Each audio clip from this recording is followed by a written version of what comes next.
नमस्कार प्रेक्षकांनो, मालिकांची दुनिया या चॅनलमध्ये तुमचे स्वागत आहे. ठरलं तर मग या मालिकेमध्ये आपण बघणार आहोत की आता प्रतिमा सायलीला भेटण्यासाठी आली असते, परंतु सायली घरात नसल्यामुळे आता प्रतिमा म्हणते मला जास्त वेळ थांबता येणार नाही, पण मी जे सांगायला आले आहे ते तुम्हालाच सांगते. घरामध्ये तन्वी आणि अर्जुनच्या लग्नाचा आता विषय निघाला आहे, लग्न पक्क झालं आहे आणि हे ऐकून कुसुमला मोठा धक्का बसतो. आणि इकडे मात्र आता कुसुमकडनं प्रतिमाला कळतं की पूर्ण आजीला हॉस्पिटलमध्ये ॲडमिट केलं आहे.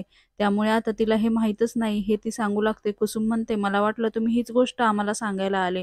पण प्रतिमा म्हणते, "नाही हो, मला ह्याची काहीच कल्पना नाही." म्हणून ती धावतच आता पूर्ण आजीला भेटण्यासाठी हॉस्पिटलमध्ये जाते. इकडे सायली मात्र हॉस्पिटलमध्ये पोहोचलेली असते आणि आता सायलीला लग्नाची बातमी देण्यासाठी कुसुम तिला खूप फोन करत असते, परंतु सायली फोन उचलत नाही.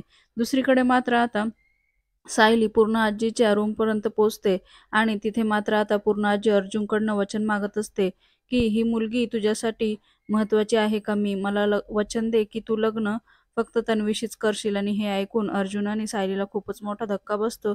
तर इकडे मात्र प्रियाला खूपच आनंद होत असतो.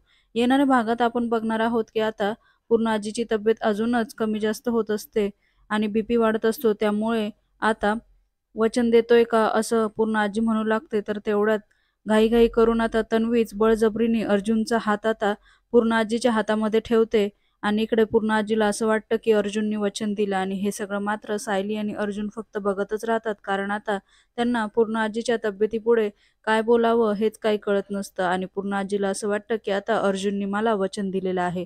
मालिकेच्या अशाच नवनवीन भागांसाठी आपल्या चॅनलला नक्की लाईक करा, शेअर करा, सबस्क्राईब करा.